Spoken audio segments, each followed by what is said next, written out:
everybody. Welcome to All That Matters and More. Ikamala Mududu. And I'm Komiki, and welcome, guys. Thank you so much for joining us. But before Dudu and I dive right into it, we just wanted to give you a quick disclaimer and to let you know that the content we will be providing today is for entertainment, educational, and informative purposes. Yes, guys, that the information, I'm lying, that the opinions and recommendations provided by us should be by no means considered as medical or professional advice. Hi. Hi, how are you? Thanks on yourself. I love how you said that. It's like, oh, hi. How are you? I'm good. Actually, like, Rio is distracting me. Also, I wanted to say, like, you really need to stop doing that because there's a time when you're doing it and I just... I didn't even do it. Like, you covered your eyes. Inconfusely. That's what I'm trying to say. Oh. Like, are you saying extra? So what am I alien? No, being Sasha. Oh, Jesus Christ. Are you calling yourself as well? Cell phone. But yes, guys, today I think it's one of, a conversation or a topic that you need to have in your current life. Yeah. As like when you're still like a teen into your early 20s to your mid 20s to your 30s to your 40s to your, like, literally it's something that needs to be reassessed once it gets to 30, but okay. No, I don't think so, honestly. I honestly do not think so, because I was listening to a lady that was just basically, and she's like good in her 50s. She's a psychologist. And remember, friendships, you can make friendships at any stage in your life. I'm not saying that you can. I'm not disputing no, that. let me finish. Let me finish my point. Them fall away. It's incredible. You can develop new friendships at any stage in your life. And that doesn't mean that all the friendships that you develop will be healthy friendships. And that's on facts, because you don't know how people are. But that's all I'm just saying. But guys, as we are introducing you into our topic for today, we're talking about toxic and codependent friendships and when to learn to walk away. Yes. Yeah. So have you had toxic friendships? Have you been a toxic friend? Because that also happens. I think a lot of people sometimes, and you know how you're saying, like you read something. I also was actually reading a few things, and I've been like looking at, like, but previously though, like videos and stuff. And there was this one, I don't know if it was a meme, but somebody who literally said this and it hit me. And they're like, sometimes you think that the other person is toxic, but some of you don't actually realize that it's yourself. And I was like, damn, like that hit hard. But then also when you think about it in friendships as well, like majority of the time we just think that the other person is the problem, but we actually also don't realize that you could be the problem that's causing like all the toxicness, sometimes. Yeah. But I think also just stems that everybody has their own toxic traits. We all have traits that are not good, and they kind of don't mesh well with other personalities. Or even in the friendship, you might end up finding yourself facing friction, which is normal. It's a human thing. It just becomes a problem when your toxic traits start affecting, influencing me in a negative way. Right? Yeah. So for like me, you're half-assing it. It's one-sided. Yeah. But for me, it works both ways. But now you need to be very cautious in terms of what are you doing, and are you and your friend having those conversations to be like, mara nabila 1, 2, 3, 4, 5 I give first so yeah, and I don't like what you're doing, and you know what, I don't like it when you said this. But what do we define then like a toxic friendship? Like what would you say in your definition and in your experience? What would you define it as? Yeah, I don't think I can define it. I can let you know what is. Yeah, you can also give us an example. For me, when it comes to when I realize that a friendship is toxic is when my self-esteem around that person just sort of declines. And in a sense where I'm no longer comfortable, and I'm always feeling awkward. It's like you need to watch what you say, because you're not certain how somebody is gonna react or how are they gonna take it. So it's just always that thing like ish ozar otlare ore kante aya monna bila byanong o tshabo bolela. You get what I'm saying? And I think for me, it's when you have a friend it's always their way or the highway. And then that's when you realize that actually this relationship is not healthy. If it's not helping me improve myself, but I sort of have to down myself down to accommodate this level of friendship, then for me, that's sort of a toxic friendship where you're not growing as an individual and becoming better, and your self-esteem is really not up there. Yeah. And what would you say for you? I honestly think it's when people half-ass everything. Like, I hate half-assness, dude. Like, okay, cool, I get it. I'm probably have also half-assed a lot of things, okay? Sometimes in my friendships, but when it's very one-sided, like, I hate selfish friendships. When one person does everything, one person is checking up, you know, one person is doing this or doing that. And I get it, like, we're all grown. But once again, I guess it goes back to like communicating. So for example, with me, I always check in with my friends to be like, hey, dude, like if I don't talk to you or there's just a lot going on, you know, then I know, okay, cool. Just that also like communication and like communicating. If you don't communicate with your friends, like how do you even expect to move forward? Like we also forget that they're human beings as much as they're your mates, you know, in comparison to a stranger. They can't just wake up and figure you out just like that, you know. It takes a long time. It's just like a relationship. Yeah, it is. But also, like you touched on, some of the things we do make our friends retaliate to that, right? So I just want to like try to get it. When you say halfnessness in a friendship, is it in like half-ass? Yeah, when you're doing everything and then the other person isn't. That's an interesting one. Because it's one-sided. But there are people... No, but it's very much there are true. people that are friends with other people, but they are there for their own hidden agendas. That one is also very... Yeah, it's possible. Yeah, that's very much toxic. Yeah. That's very much toxic. But for me, I've never been... Because I'm very brutal when it comes to friendships. Like, I do not... The patience I have in a relationship versus the patience I have in a friendship as fun. Because I'm not very patient with the people that are in my circle and the people that I trust. Because for me, for any other foundation, more so with friendships, the minute the trust is broken, we cannot... No, let me not say we cannot. Perhaps for some of you guys, it's something that you can work through and work on. Yeah. But for me, it's definitely something that I cannot go back to, because it's like literally your friends they are basically not an extension of you, but they make you. Not in a sense of you become, but with your friendships, if something happens to you, sometimes you can't tell your parents, you can't talk to your parents about everything. You're going to share with them. I know, but let's influence. They know your secrets. They know your bad days. They know your good days. They know you through the hurts that your parents aren't even aware of. You get what I'm saying? Because it's that sort of openness, that comfortability, and you just being raw and vulnerable. So the minute that trust is broken, I don't think there's a way to ever repair it. But that's not to say, which obviously with codependent and toxic friendships, you can always work through those. 110%. You can always work through those. I've never found myself in a super toxic friendship, but I know codependency. And guys, I'm like the codependent friend. I'm a recovering, I honestly was. And yeah, so it was a roller coaster. Wow, I'm sorry. No, don't be. I'm not like sad about it. Okay. Yeah.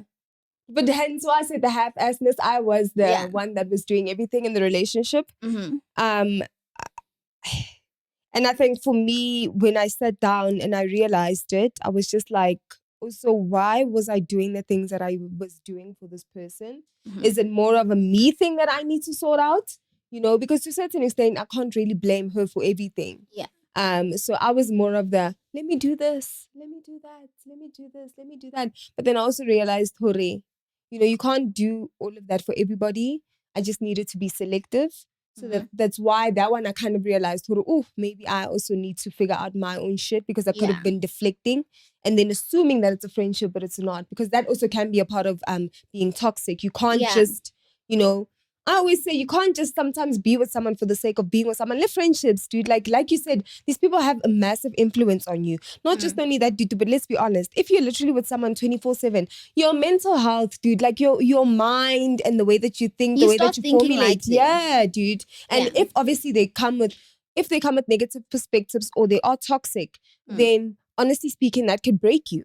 And I think another thing is not establishing boundaries. And I think because sometimes you'll meet people and then you guys just mash without getting to know the person to realize that pila maybe 1, 2, 3, 4, 5, or not being clear on boundaries or paying attention. I think a lot of people, when we dive into relationships, we just go off the excitement, the emotion, like, my God. And I think mostly like for being an only child, for me, it's like, obviously when you meet other people, you're like, oh my God, it's so exciting. And then until you realize, this shit does not work for me. Yeah, I hear you. So it's just obviously those type of things that before you guys jump into a friendship, always assess the individual around you, assess the things that they do, and assess if this is the kind of give and take friendship that I want. Is it a mutually beneficial relationship? Because some friendships are deeper than your relationship with your boyfriend or your relationship with your girlfriend. So you always need to look at that. What I'm giving, like you said, halfness is, what I'm giving, is it being reciprocated? And is it being reciprocated in the same efforts? I think for me, that's the big thing. Sort of, I'm like Newton's third law. If I hit, the force better come back the same way. And that's having too much of a high expectation of people. And sometimes you need to move away from that mind frame to say, not everybody thinks like me. That's you the cannot thing, expect your friends to be like you. So certain things you need to communicate about. Yeah. I just think also if Moto maybe like Azama, just sorry to add on what you're saying. Like I do know obviously you did say like a high expectation. People won't necessarily meet that expectation. Oh, sorry, girl. Sorry, child. Maz is gonna kill me. He's probably scolding me where he is now. Sorry, Maz. So obviously just trying your best, in like a friendship. But I think the most important thing obviously is to realize like when is it a good time to walk away? Like when now do you need to realize like, okay, it's time for me to leave. This is not benefiting me. I'm not happy where I am. And it's okay to then say goodbye, guys. Like it's okay if you're a loner. It's not a bad thing. Yeah, it's okay to dump your friend. Yeah. It's okay to take time for yourself. But mostly like touching on codependent friendships, guys. These are the ones where, like, we had a conversation when your guys' devils dance together. And it's a nice dance. Because I've never been like, I was the codependent and then my friend was an independent. We were both codependents. Literally. To each other. We could not, I don't think I could have ever functioned without her. Like, even when I had a boyfriend. Hectic. My relationship was better if she was there. Like, let's say you guys, your partner's planning something and you'd find a way to get her to end up on the same date with you because the date is going to be so much funner. And it was so weird where we started seeing the drawback when now you in a relationship, I'm in a relationship, and our partners aren't really like feeling like, you know how girls are. Yeah. When you date, it's like you want to drag your partner with you. Like, baby, masambi. Yes, right? all the time. And then you get there, the time. guys are just like, nah, this is not working for us. We not like trying to be friends like that. Yeah. And then you start spending time apart, and then we realize that it was so difficult for us to be apart. Right? It was like the worst thing. It's like, if I'm not in her life, I can't function. Like, I'd be so hell-bent. Like, I remember she used to do like computer classes and I was still in uni, so first year. Guys, whatever I was done with, I'd go wait for her for class to finish and then we'd be together. Hectic, mama. It was like that. Like, if we were in a taxi and it was dropping me off at my house, we'd tell the drivers, no, it's fine. We'll just like, dude, stop it. Beep beep while you guys are stop and it. And that time dude. we're not talking about other people. We just like talking about stupid stuff. Like, we're talking about, no, we're going to do 1, 2, 3, 4, 5. Yeah. This is what I want. This is what we're going to do. And I think it hit us some point where we had a friend of ours and was just like, I understand why you guys are like this, because what she lacks in, you good at. What vice you versa. lack in, she's good at. Yeah. Hence, you guys so cling to each other so much. And you could see good now, I'm needy. I was very needy. And she was more of a jealous. We both were jealous, but she was like, I like our friendship if it's just the two of us and we could be really good. Because the minute other people come in, it was like not so, like we'd fight. And then I'm like, no, man, I love this girl, but this is not healthy. And I think we had a conversation where it was like, I thought when I moved to Pretoria, I was just like, listen, certain things that I would love for us to do, I cannot do anymore. And then she also said, you know what, I kind of feel like this thing of ours isn't healthy. And we said, well, we've had breakups before in the past, but I think this time let's outgrow each other. Let's live lives without having each other in there. Yeah. And then see how it goes. Because codependent friendships, there is genuine love. It's just that it becomes a problem when you feel like you need to be immersed in that person's life. Yeah. Where you can't do life without them. When they troubles, it's like you kind of feel like I can fix it. you always want to be the I can fix it person. That is not healthy. Yeah. And because you can't fix everything, let's be honest. You can can't. try, you can support and you can help, but you can't fix everything. And you need to set clear boundaries in any friendship. Yeah. You need to set boundaries. The minute you feel like when you're with them, you always kind of feel like you're a bit drained because of the day that you had, or certain jokes are not hitting the same way, or the tone or the manner in which friendships converse with each other. You need to be like, you need to assess whether that's the friendship I feel like I deserve in my life and at this point of my life, because obviously different life stages, we need different people around us, we need different emotions that are being cared for. So yeah, I think it's definitely important to walk away, guys, when you feel as if though it's not benefiting you, but in a healthy and in a healthy way. I think that you need to walk away. Unfortunately, you need to walk away from a friendship. And I don't know if you're gonna agree, disagree. When immediately, if you're uncomfortable to talk to the person, I think that's a no-no. Because the fact that you cannot even sit there and talk to somebody, if that person is mature enough, yes, if they get irritated, but they can come back to you and be like, okay, cool, I get what you're saying and I hear you. And they can also say, you are also allowed to say, if, what do you call it? For example, you have to communicate with your friend, but your friend is not necessarily taking it. Once again, it's just up to maturity and emotional EQ. I think you must always walk away when it doesn't necessarily, when the relationship, honestly, like you said, it drains you, it does not benefit you. Being with this person is so influential in your life, guys. Like, you need to really understand that having this person in your life, like, it can be very detrimental. And by the time you have to pick yourself up, it's going to be very difficult for you to get to where you need to be, you know? And you know how we say all of this? There was this one tweet that I was reading that said that friendships shouldn't necessarily be the hardest thing in our lives. Okay? Because, and I mean, I get where the person was coming from, because he's like, we already have so much to deal with, you know? In terms of relationships, in terms of our finances, in terms of work, in terms of obviously our family life. So he's just like obviously like, well, the person had felt that friendship should just be that one thing where, honestly speaking, it shouldn't necessarily be that difficult. With that part, you know, I think, what did you first say? Friendship shouldn't be that much hard work. Yeah, I mean, obviously, I'm not even going to lie. I'm not necessarily paraphrasing or anything like that, but it was something along those lines. Yeah. Just to sum it up. Yeah, but for me, it's, guys, friendships are work. That's just how I feel, because it's a relationship. For me, it's, I was telling Mass the other time, like, I had a falling out with one of my, I love that girl to bits.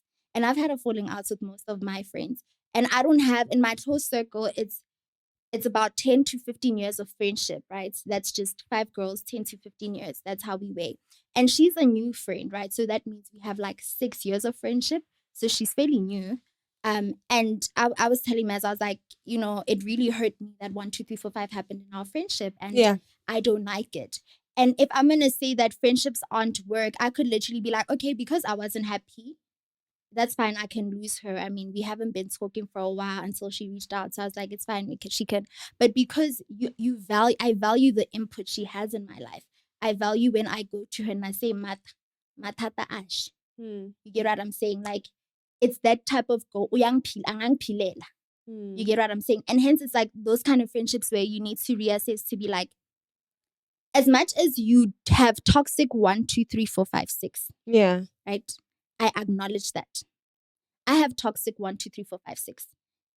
I can be accountable for that.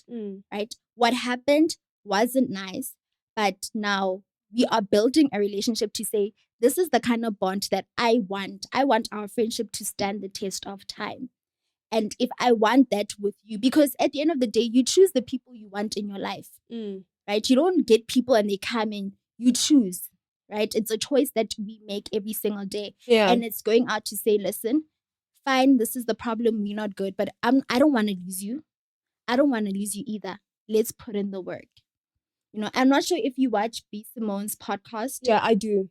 Right. They had I'm not sure if you watched the one where the two, they are partners in business, and they went to counseling as friends. So they went to counseling as friends and as business partners because there was a breakdown in their friendship. Yeah. Because obviously with different personalities, with different clashes.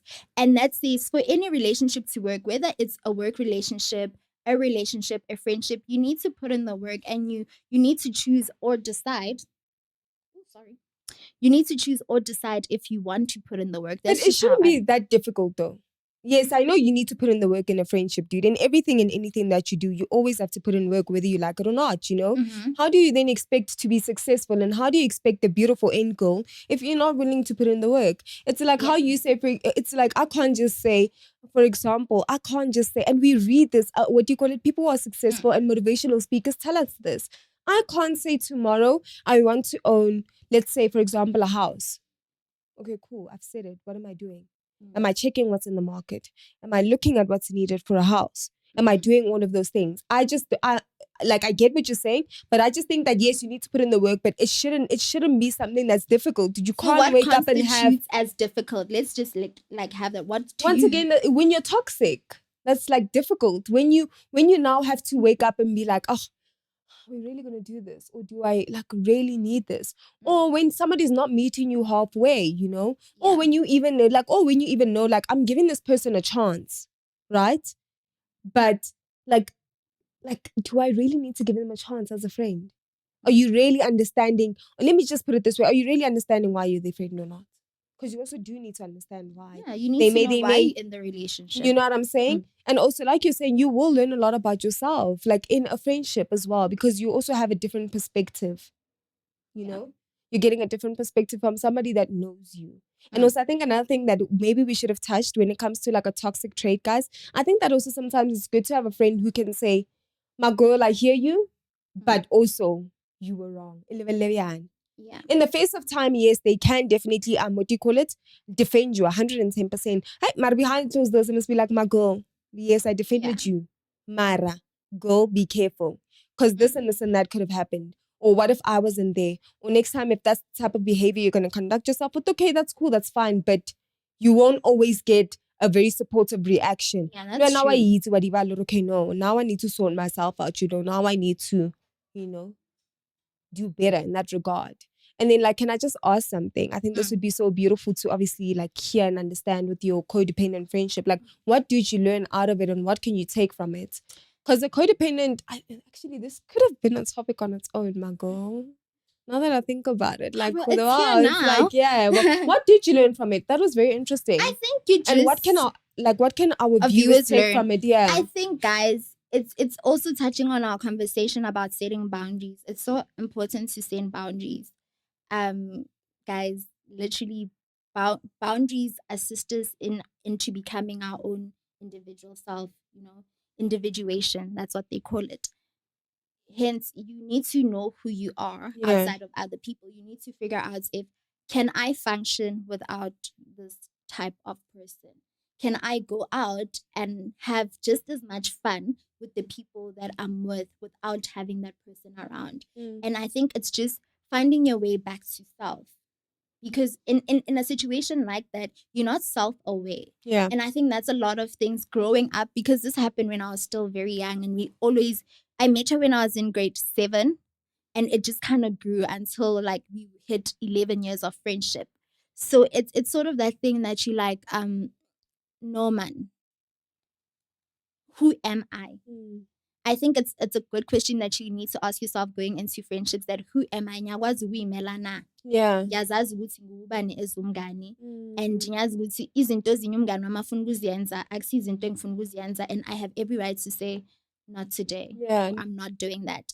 So I think for me it's the biggest thing ukuthi I learned who I am, and hence ngithi now I'm very ruthless going into friendships, because now I know what I want in a friendship.